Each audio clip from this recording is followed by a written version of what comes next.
Welcome to the College Football Insiders. What an incredible week it is. Early signing period is here, believe it or not, in the middle of a tumultuous coaching carousel. Big schools like Penn State and Cal don't quite yet have head coaches, but at least one of those schools has an idea of who they're at least targeting. And I wanted to start the show off here with that. I'm Brendan Marcello, joined right now by Chris Hummer here live on CBS Sports Network. We're going to discuss the incredible situation at Penn State. And I would say it's just this is a developing situation, but it seems like as soon as something develops, it crashes and burns at Penn State. Penn State has gone through at least half a dozen targets for this job since it opened back on October 12th. As you guys know, Penn State fired James Franklin after a 3-game losing streak, including back-to-back losses to UCLA and Northwestern, where Penn State was a 3-touchdown favorite. And now we're in a situation where you would hope Penn State had a plan and an idea of who they'd go get, someone quote-unquote better than James Franklin. But here we are. It's December 4th. Conference championship weekend is right ahead of us, and Penn State's still trying to figure out who their coach is going to be. The latest, of course, development occurred in the span of about 48 hours.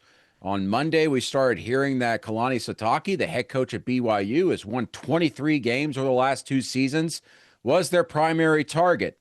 And BYU was in a situation where they might lose their head coach. Penn State felt very confident in itself and that they were going to convince Kalani Sitake to take their job in what would have been a huge hire. Then, of course, we started seeing chatter on even social media, including from the CEO of Crumble Cookies. I know you guys enjoy those. I love them. Huge BYU supporter voicing support publicly of, we got to do what we got to do to get Kalani to stay here at BYU. And sure enough, within 24 hours, the talk's cool with Penn State, and we hear that BYU is keeping their coach and also giving him a pay raise and a contract extension as BYU prepares to face Texas Tech in the Big 12 championship game. Now, Penn State's sitting here back at square one trying to figure out who their head coach is going to be. We're now also joined by Shahan Jayaraja. I'm Brendan Marcello once again with Chris Hummer.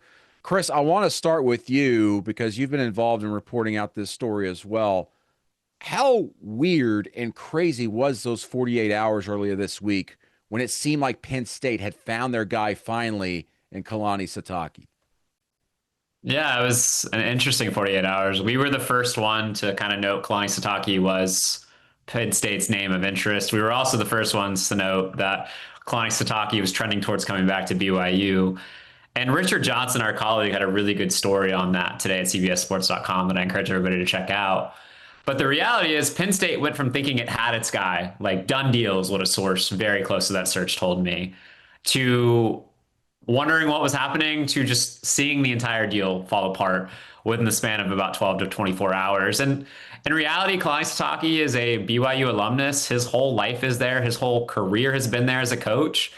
And I think they took care of him financially, but I also think the community, and it is a community there, BYU, wrapped their arms around him and sort of didn't let go. Like, to be honest, like it was a loving hug, but it was a hug of like, why would you do this? Why would you leave BYU? And I think it put Kalani Sitake in a tough position. And I think ultimately he made the comfortable decision for him. And I'm not even saying it's the wrong decision. He made a very comfortable decision. He got a lot of promises made for his staff and for his roster. He got a big pay raise, but at the end of the day, Penn State is back at square one, and Kalani Sitake is going to probably finish his career a Cougar. And he's probably very happy with that after a couple of days of thinking. Shahan, you've covered BYU quite a bit, and you're very familiar with the atmosphere there. Was it surprising at all for you to hear that Kalani was going to stick around, or was this kind of like, if you give BYU an inch and this leaks from Penn State, it was probably just a matter of time before they convinced Kalani to stay there in Provo? Yeah, there's a couple dynamics that I think really are at play here. One is, you'd kind of heard rumblings that Kalani Sitake, for all the success that he's had, was pretty low in the Big 12 in terms of salary, in terms of staff salary pool. Our colleague Richard Johnson, like you mentioned, reported officially that BYU is the lowest NIL team in the Big 12, which is crazy considering that they've won 22 games over the past 2 years. So that kind of, I think, brought to the forefront, hey, you know what? Like Kalani Sitake didn't necessarily have faith that BYU was going to rise to the moment, that they were going to pay him the amount that certainly he's deserved as a 22-win head coach, that they were going to up the rev share, that they were going to up the staff salary pool. Like, this is a place and this is a program that to some extent does value the idea of you're supposed to sacrifice for the community. Well, in major college football, when you're winning at the level that they've won at BYU, you can't really live that way. And so to me, it was a shock that BYU let it get to this point, and I think that it's pretty fitting that they managed to bring him back. So let's go to Penn State now. And as I mentioned, they've probably have burned through at least half a dozen candidates. As you guys know, when that job first opened, Kurt Signetti, his athletic director, walked into his office and just said, "Hey, we'd like to keep you around." He's like, "All right, we'll figure it out. Give me a contract." That worked out. Matt Rule, who is a Penn State alum, has a lot of ties there. In fact, he went to high school there at State College High. He gets a new contract and a pay raise and some new commitments at Nebraska to stay there. You've heard Eli Drinkwitz be targeted. He gets a new contract. You got Clark Lee at Vanderbilt. He gets a new contract. I know I'm missing some folks. I just want to give you a rundown of just how many coaches have gotten two big deals. Brent Key also qualifies in that. So does Kalani Sitake. Yeah, like we're talking about a total here of at least north of $200 million of funds that these coaches have secured in new contracts. Well, it's the best job in America. It used to be a fired head football coach. Now it's a coach who is targeted by Penn State because you get paid. Like, I think we all remember a couple of years ago when LSU, during that coaching search that ended in Brian Kelly, got everybody paid. That doesn't hold a candle to what's happening at Penn State this year. Pat Kraft is getting everyone paid, and he is striking out left and right. So who do they go after at this point? Do they go back to the name that's been hovering out there for a long time, like Brian Daboll? Do they finally just circle the wagons and go, we got to get him? I think there's a couple of candidates that are floating out in kind of the ether, I suppose. Brian Daboll is one. A name that's come up the last 24 hours for me a little bit is Matt Patricia at Ohio State, the defensive coordinator. The name Matt Campbell is starting to come up again, Iowa State's head coach. Some might argue if you wanted Matt Campbell, you should have made him the top of your list the first time around. Exactly. I never understood why his name wasn't coming up earlier, but whatever. Yeah, so those are some names. I think you could even see maybe somebody like a Tommy Rees like pop up as a possibility. I think it's been kind of a hard reset for Pat Kraft at this point. Like, he missed on the guy that I think he thought he had for a couple weeks, and that puts Penn State in a really precarious position. And I know we're going to talk about it later. It puts you in a position where, as an athletic director, you lose some of your power and you're at risk of somebody like Terry Smith. Like, and I'm not saying at risk like it would be a terrible hire, but you're at risk of somebody like Terry Smith just kind of slipping in there because you missed on so many guys. That's the thing. As you mentioned, Pat Kraft's been feeling immense pressure since the start of this search, and literally right now you're going to have conversations about should he be the athletics director going into the spring. You're already hearing that among some of the boosters there at Penn State, some of the power brokers, and now you're starting to see more of a shift toward should we just give Terry Smith, the interim coach there, the full-time job? Let's stop striking out. Let's stop being embarrassed on the national stage. Personally, my opinion at this point is don't quote unquote settle and feel like you're in a rush to make a decision now, because the early signing period, for all intents and purposes, is done. You're not going to go get some big time recruits if you go hire someone even today, because everybody's pretty much already signed and taken.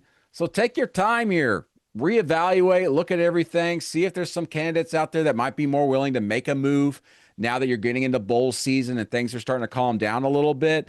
But the idea that, hey, we need to just promote Terry Smith now at this point, no. If this was a week before signing day and you've blown through pretty much all your candidates, maybe that's when you do it to keep your class together. And by the way, we're going to get into the disaster of their recruiting class here later in the show. But at this point, why just elevate Terry Smith? Why not go through the process here for another week or two before you get back to that square one? Yeah, and let me say this. This is a moment where I think that Penn State has the opportunity to go out of the box. And I especially mean consider some coordinators. Really, the only major coordinator who was poached this year was Will Stein from Oregon. There's a lot of high quality assistant coaches still out there. And when you decided to fire James Franklin, you did it because you felt like you wanted to break through a ceiling. And you have to take a chance to do that. If you go and hire a second tier head coaching candidate, or if you promote the interim, who, by the way, has been a member of James Franklin's staff since the beginning, you really can't sell that you're trying to do that in any meaningful way. So reopen your hire. I mean, I honestly like a lot of the names that Chris brings up, right? I think that Matt Campbell would have been a great hire, but I don't think that he should consider it because of the way that he's been treated during this process. So take a chance, take a swing, try to find a coordinator who maybe has some upside. Yeah, real quick, we're about to go to break here, but I spoke to James Franklin on the phone yesterday. He's very happy at Blacksburg right now. He just flipped 11 commitments from Penn State to Virginia Tech. Virginia Tech skyrocketed in the recruiting rankings from the 140s, 120s, all the way up to number 22 in the 24/7 Sports Composite. Penn State, meanwhile, has tumbled all the way down to number 150. That's one spot below South Dakota State, one spot above Prairie View A&M with 2 commitments at this point. Don't count out my boy Tremaine Jackson over at Prairie View, man. He's got that thing rolling. Yeah, it's bad times at Penn State. But as Kalani Sitake even told Barstool Sports the other day on an interview, he says Penn State will be fine. We'll see. Much more after this on the College Football Insiders.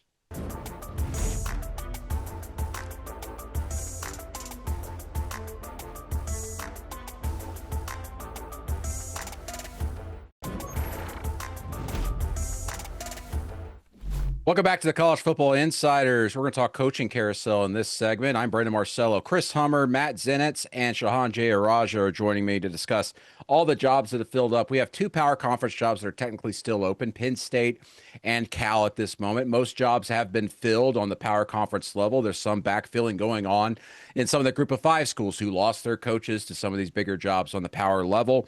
And at the power level, you're starting to see some of these staffs get filled out with coordinators and assistant coaches, especially after this early signing period in college football. But Matt, I want to start off here with a development we're seeing this morning at James Madison.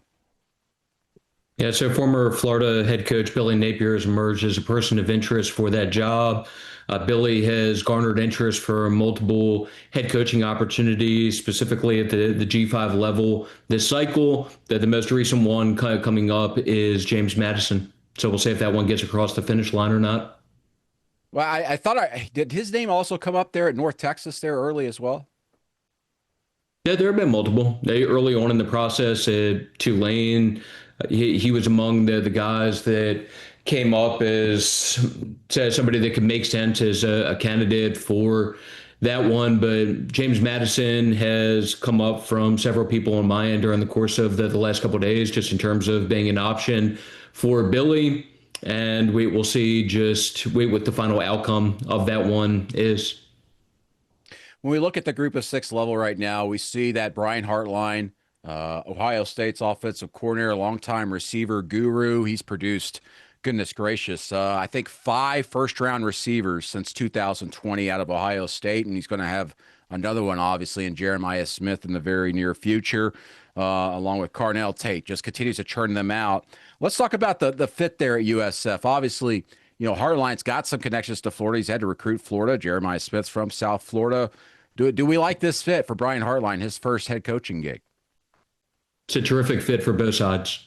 So it's a great hire by South Florida. You land arguably the most highly respected, highly thought of assistant coach in the country, and someone who has significant ties to the state of Florida already. It was a standout receiver for the Miami Dolphins, has landed some prominent players from that state, obviously, has built in relationship base with high school coaches around that state. And to go along with that, from Hartline's perspective, he's been of interest for different head coaching opportunities during the course of the last couple of years. But with this one, while it's a G5 job, it is clearly the best resourced G5 job in the country. That's a great setup, great infrastructure there at South Florida, and a place that gives him capability to win at a high level.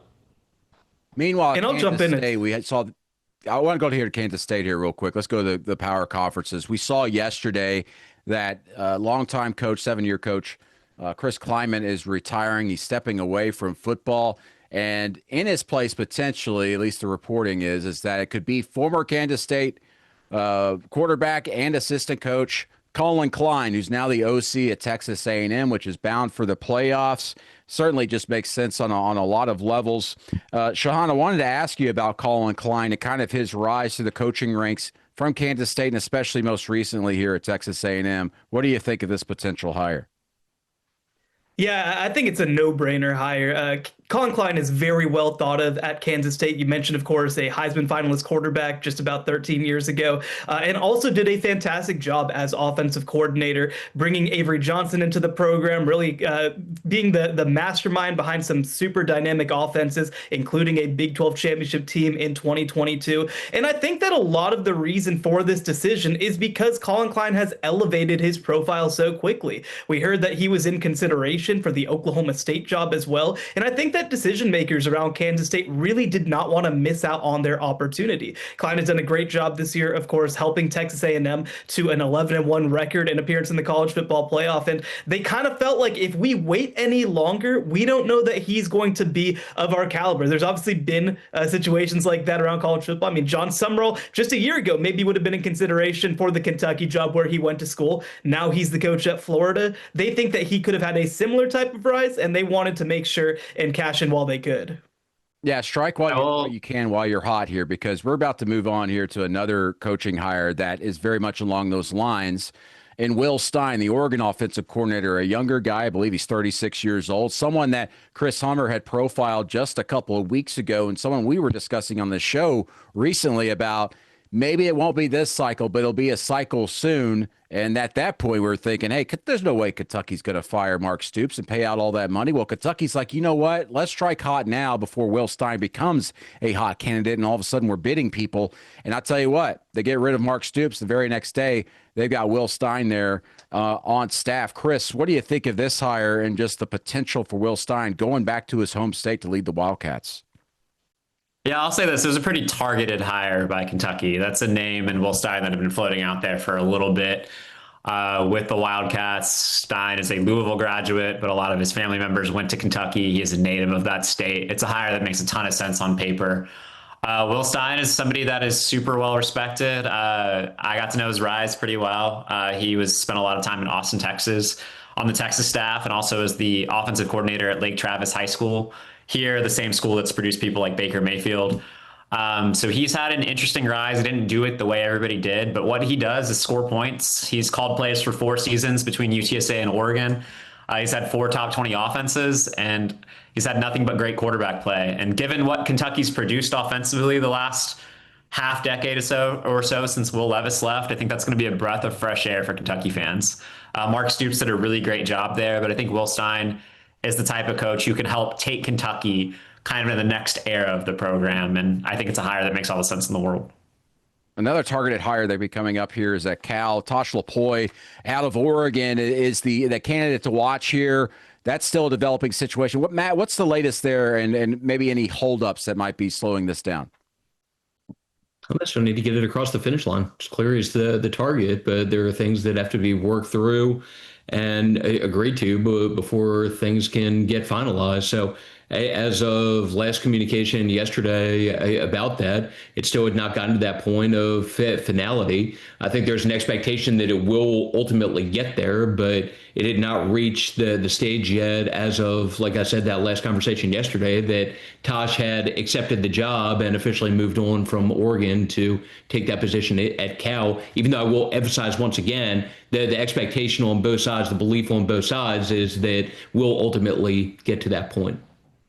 Meanwhile, we saw some power conference jobs that have been filled, and they're starting to fill out their staffs, especially starting with some coordinators. You've got Auburn deciding to stick with DJ Durkin at defensive coordinator. Of course, he was the interim head coach for the last several games this season, was a serious candidate to be the head coach there, is staying on staff, on Alex Golesh's staff, to be the defensive coordinator. And it's an interesting development just because John Summerall was the target there at Auburn, and there were some questions about whether Auburn may say, hey, you need to keep Durkin around, and whether Summerall would be open to that. I'm not saying that's the reason why that broke apart, but certainly a factor to just consider there, and why John Summerall ended up favoring Florida in that as well. What are some other jobs, guys? I'm just going to open this out there, where it's coordinators, obviously some head coach stuff in the group of 5 that we're really keeping an eye on that could develop here and be fast moving the next day or two. I would think as a whole, and I mean, not to make it a broad thing, but I think in the next few days, in the not too distant future, that we'll just have clarity on the remaining head coaching openings as a whole. And that goes, if you ran down the list, it would go for pretty much all of those openings. I would expect clarity on these jobs coming up in the not too distant future. Also, for what it's worth, I would expect this to be a very robust offensive coordinator cycle. I think you're already seeing some of the rumblings of that, but I think there are some pretty significant names who could change places that haven't been announced yet or kind of rumored. So that's something I'm definitely watching here over the next couple of days and weeks, now that we're past signing day, which is when a lot of these coordinator moves really start to happen. Yeah, and then there's some of those jobs out there where the head coach stuck around when he was pretty much on the hot seat, and there's discussions about whether he would stick around.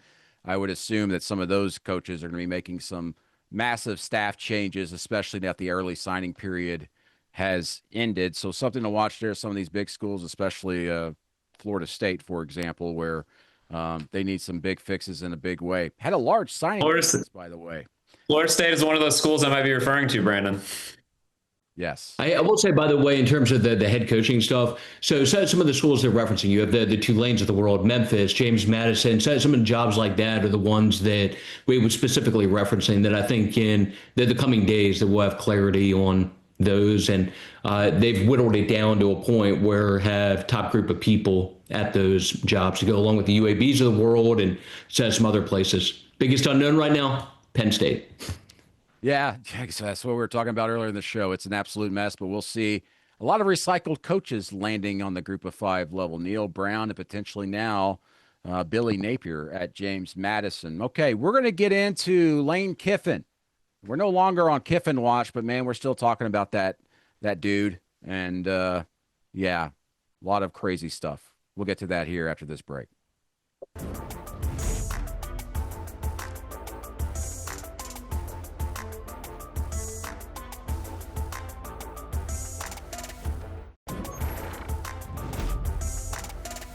We're back. College Football Insiders, Brendan Marcello, Chris Summers, Shahan Jayaraja, and Matt Zenitz working them phones, getting the latest scoop out there on the coaching carousel and elsewhere.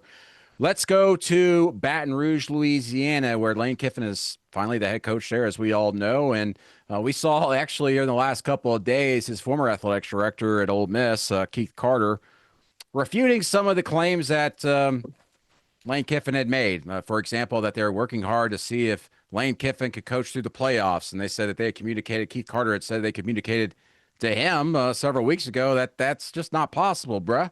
And Lane Kiffin seems to think that was the case. We also have questions about whether Juice Kiffin is actually Lane Kiffin's actual dog, or if there's a handler he was borrowing that popular sweet little puppy from. And then, of course, just the continued insistence from Lane Kiffin that Ole Miss fans were trying to run him off the road. And we've got the, I think the state highway patrol in Mississippi saying, yeah, that's not true either. So Lane Kiffin, very much fitting into this modern age of college football and pop culture of just saying whatever the hell he wants and getting away with it. But now we're getting some people checking him on all of that. So meanwhile, Ole Miss obviously preparing for the playoff in a situation now where they at least know who their head coach is going to be. Pete Golding obviously stepping up there, the defensive coordinator, and Charlie Weiss Jr. going to stay on staff through at least the playoffs here, of course, after going to LSU with Lane Kiffin, and it's going to call those plays. How do we feel about the staff situation at Ole Miss as it relates to LSU and the staff members that they've been taking away from Oxford?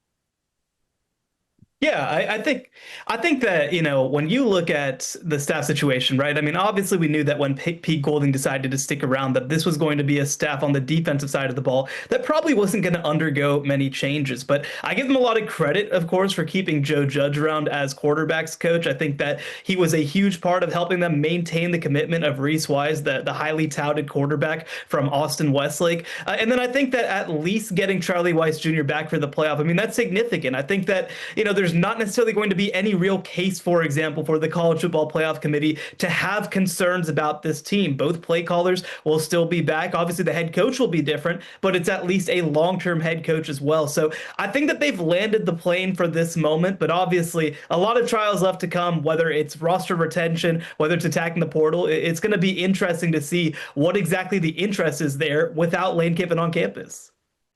Chris, any thoughts on how this all set up for Ole Miss and LSU just on this early signing day and, of course, going forward here in the transfer portal?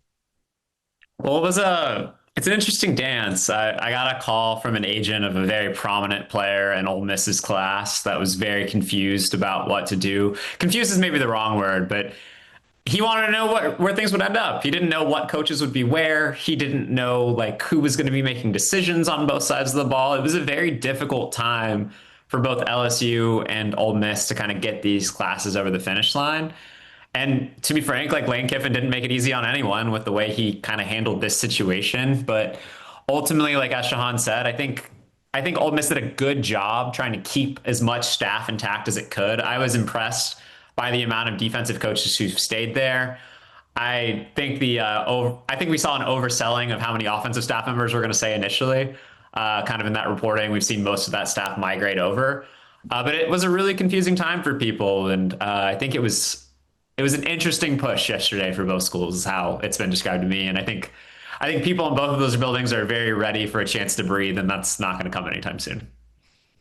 Matt, what do these staffs look like here in a few weeks, both at LSU and Ole Miss? And what are we hearing as far as the staff at LSU and maybe some positions that Lane Kiffin might not be targeting his own former staffers at Ole Miss, maybe some outside names? Chris, do you mind touching on that for a second? Actually posting something transfer portal wise that Chris and I were just sent in terms of a good player who's going to be going into the portal. If Chris can hit on that. In terms of LSU, I think it's obvious that the defensive side of the ball is the area where Lane Kiffin's going to have to do the most work. Blake Baker is going to be retained as the defensive coordinator, but Blake Baker is a significant candidate for the Tulane job right now. And if he ends up getting that, then Lane Kiffin basically is starting from zero defensively. I'll be interested to see what ultimately happens with Kevin Smith, Ole Miss's running backs coach. That's a guy that I think many people assumed would absolutely go with Lane Kiffin. Obviously, Frank Wilson is on LSU staff. How that situation with Frank is handled will be interesting as well. He's beloved around Louisiana as one of the best recruiters in the country at his position. There's a lot of kind of fluidity to the situation on both sides, but Lane's going to have to figure out his defensive staff mostly. And also, like, there's a knot to untie at GM. Like, Billy Glasscock came in with him from Ole Miss. He was on that plane, but Austin Thomas, who actually worked for Lane Kiffin at Ole Miss before he went to LSU, has run that shop for LSU the last couple of years. So the dynamic there is also very interesting to follow. Yeah, LSU in this recruiting class early here in the early goings for Lane Kiffin, still top 15 class as you'd expect. I mean, LSU is what it is. And as you see there on the screen, if you're watching live, Lane Kiffin gets off the plane and goes there to Baton Rouge to his office, and pretty much who's waiting for him right away is the number one recruit in the nation, Lamar Brown, who has been committed to LSU for quite some time. And you know, I mentioned earlier on the show, I talked to James Franklin on the phone yesterday, and he said, I had a much different situation when I took the Virginia Tech job. There was no number one recruits waiting for me when I got off the plane. I had to go use some of our relationships and bring some of those Penn State commits with them. But it just tells you how rich the talent obviously is at LSU and how that logo brings players there no matter what. Well, James Franklin certainly used all his relationships possible to bring people to Penn State, including his relationships with the like I would assume Uber Eats and Crumble. Like it seemed to be very available. Hey, he the other says day. people are That's a connecting the coincidence, dots. guys. It's a coincidence. We've had crumble cookies at every Penn State event previously, and I'm just continuing that tradition here at Virginia Tech, even if BYU's mega booster was the one who kept Kalani Sitake from going to my former school. James Franklin, what a gem. And just something to watch here over the next couple of weeks. You're going to see Penn State players go in the portal, and I wouldn't be surprised if there's a lot of reunions at Virginia Tech as well. Penn State is going to be in a very difficult situation because of the weight it's had to make a hire here. And then also you've got somebody lurking that I think is very motivated to do anything he can to make Penn State worse and make Virginia Tech better. I don't think James Franklin's going to be very shy about that. What are you talking about? James Franklin told me yesterday this isn't about hurt feelings. He's just, No, he's a protecting coach the would. people. He's just protecting the people that he had made promises to. He said, listen, we got fired and I have all these promises to keep with all these players and these coaches. So I admire James Franklin for that PR spin. That was impressive stuff. Well, he's a pro's pro, and he always has been. Okay, when we come back after this break, we're going to talk about signing day, which just came and passed, and some interesting developments there, especially out on the West Coast at USC. More after this.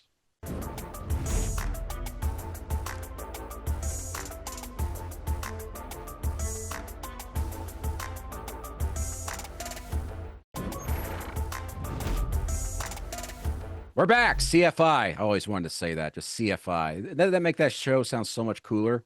It's College Football Insiders. I'm Brandon Marcello. Who got murdered in college football this week, Brandon? That's what that sounds like. It sounds like a procedure or something.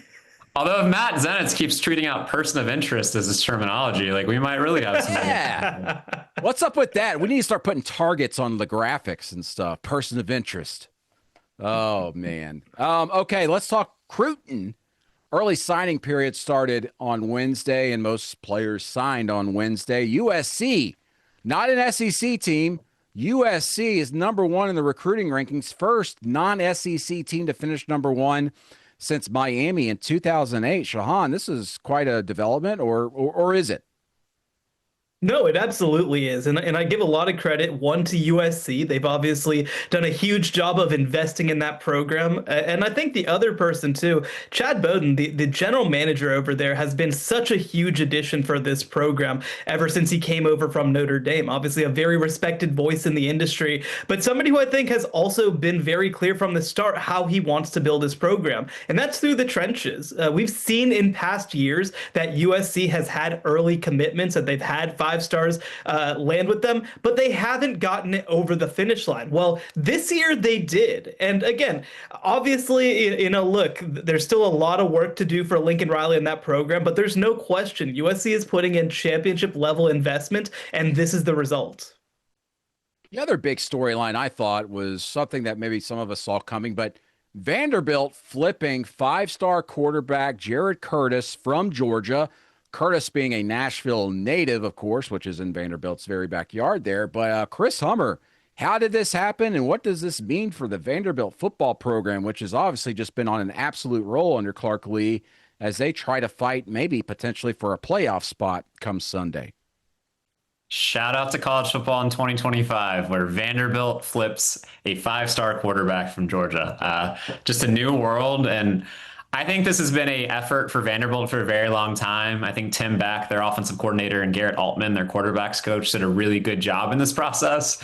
But as somebody in that building told me in the pursuit of Jared Curtis, like, you might as well have Diego Pavia as the lead recruiter here. He was the one that really pushed this. He made it his personal mission to have Jared Curtis essentially be his successor at Vanderbilt. And they pushed and pushed and pushed. And I think ultimately, like, this was a thing where Jared Curtis wanted to go to Vanderbilt, and maybe his family wanted him a little bit more at Georgia, and Jared Curtis actually won out in this conversation. Vanderbilt certainly took care of him from an NIL perspective, and now he's a foundational piece for the Commodores and Clark Lee moving forward, and it just signals like how much has changed for Vanderbilt. Like, this is a program-changing victory on the recruiting trail, and I don't think we've ever really seen anything like it from Vanderbilt as a recruiting institution. So shout out to our guys, Barton Simmons over there, and everybody for getting that done. It's a hell of a flip. Is anything changing at Ohio State? We all know that Brian Hartline, the longtime receivers coach there and offensive coordinator, is heading to USF as the head coach, which gave pause to a top-tier receiver recruit, five-star Chris Henry Jr., who's still committed to Ohio State, decided not to sign Wednesday, says he needs to make up his decision, make up his mind there, and make sure everything's good. And as they figure out the coaching situation at Ohio State. And listen, Ohio State just produces bangers at receiver. We know that. They got Jeremiah Smith there, one of the most electric players we've seen in quite some time. And they've had 5 first-round picks at receiver since 2020. It's just an absolute machine there. Any thoughts on what's going to happen with Chris Henry Jr.? Is this just a slight delay with him going to the Buckeyes? I think teams like Oregon, teams like Texas, teams like USC are going to do their damnedest to try to get this done. And I think this is something you see across college football this year in the NIL era. Teams not only can make a push to mom or dad or the trainer or the coach, like to push something over the line, they can drop significant dollars in a guy's lap at the last second. That's not what happened with Chris Henry necessarily to get him to hold off on signing. That was a Brian Hartline thing with him going to USF.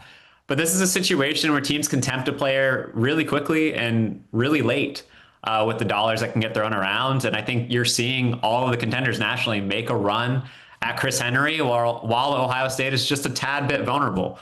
So I don't think we've seen a resolution to that yet. And you're going to see all of those teams on the West Coast really pushing hard for the California native and plus Texas. Chris, real quick, any transfer portal movement we need to be keeping an eye on here? Of course, the portal's not open, but people are making it known they're going in. It's open in all intents and purposes. Just keep an eye on the 24/7 Sports Portal Twitter account. Matt Zenitz and I are deep in the portal waters. The best player to enter this week so far is Nick Marsh, the Michigan State receiver. He'll be very, very popular.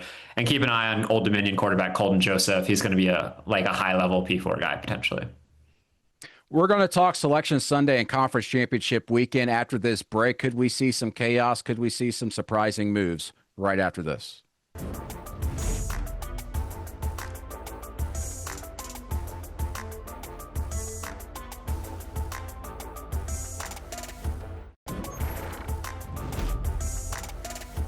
Welcome back, CFI.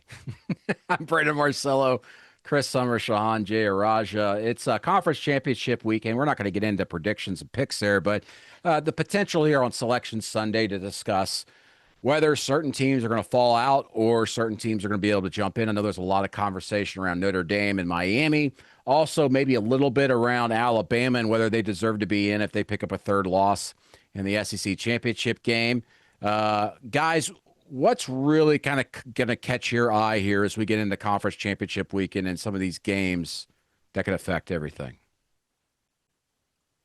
I think what's going to be most interesting is just to see how the committee ends up handling that sort of last sort of part of the field, because right now we have number 9, number 10, 11, number 12. Like all these teams are really comparable and have different types of resumes. There are certain teams like Notre Dame that have been dominant against not very good competition. You have teams like obviously like Miami that have high level wins but also have mediocre losses, and these things are actually very difficult to gauge by each other. And especially in the case of, we've had so much talk about Notre Dame and Miami. I mean, the committee chair, Hunter Yurachek, has essentially said, no, I mean, it's definitely possible that we could just completely change our minds about the relevance of head-to-head as we head down the stretch. So this is one of the messiest college football playoff committees that I can remember, and it makes it very unpredictable heading into this very last weekend.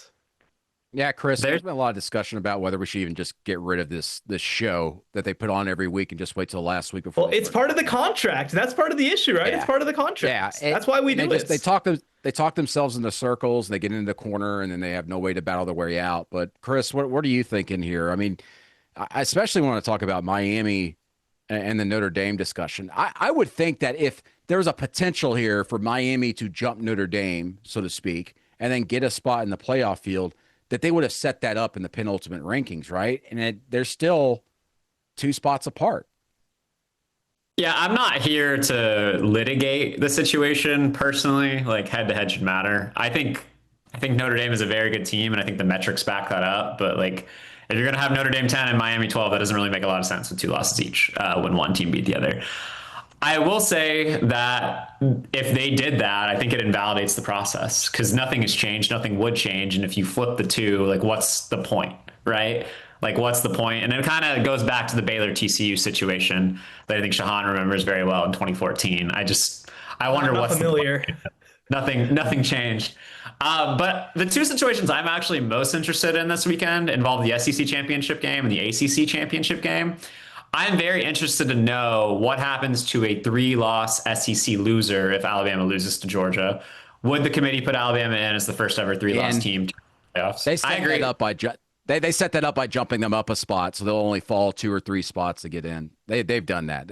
Well, and let's be clear too, right? Like it would be very bad precedent for the committee to penalize the loser of the SEC title game and knock them out of the playoff because they played in the postseason. We heard Lane Kiffin when he was coach at Ole Miss, remember that a couple of years ago when he talked about like maybe there's incentive for us to not play in the conference championship game. I think that when the committee looks at it, I think that they would really be playing with fire to essentially say you shouldn't have made the SEC title game. We're going to punish you for making the SEC title game. So ultimately, I just don't think that it's realistic that they'd fall all the way out. Now, another team, by the way, that I want to bring up that I think is probably the most disrespected team in this whole process is another one of those teams that's playing in a conference championship game, and that's BYU. We have all this conversation about 2-loss teams and these comparisons of 9, 10, and 12. Well, there's a team right now that's number 11 that has only 1 loss, has a better strength of schedule than Notre Dame and Ole Miss, that obviously has not been treated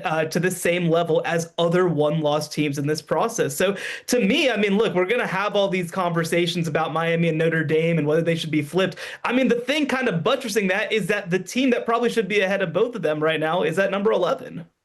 Yeah, the problem here is that the committee has set BYU up for failure the entire time they've been releasing these rankings. They've just been setting it up to where, one more loss, we're going to tumble them. And it hasn't quite happened yet. And now their explanation to give it away is, well, not only do they have 2 losses, but it's 2 losses to the same team. And it's very hard for a team to beat you twice. And the fact that BYU lost to Texas Tech twice means they should not be in the playoff field. Also, real quick here, are we going to potentially see the ACC not have a team in the field? This is by far the most interesting thing of the weekend. That was kind of the second point I wanted to get to earlier. If Duke beats Virginia, you have a doomsday scenario for the ACC. I really do think if James Madison wins on Saturday or North Texas or Tulane wins, it doesn't matter. Duke gets left out of the field. A 5-loss team should not make the college football playoff. And yeah, like I think you're going to see a lot of upset fans when they realize on Saturday, let's say if Duke beats Virginia, that James Madison's in over the playoffs over a Miami or a Notre Dame. Because that's what would happen. That's what it's going to look like. And I think you're going to see a nuclear situation where people re-examine the system. And I'm not saying that, I do think James Madison is more deserving than Duke if they get on the playoffs. Like there's no question in my mind about that. But that is like the impetus for total change in the system. Kind of like we saw back when LSU played Alabama for national championship, and that resulted in the end of the BCS, or at least the start. Here's the question. The big thing here to me is the ACC has been so against a new model where there's automatic qualifiers. This will change their mind completely if they don't get someone in. They're going to say, we can talk about qualifiers now.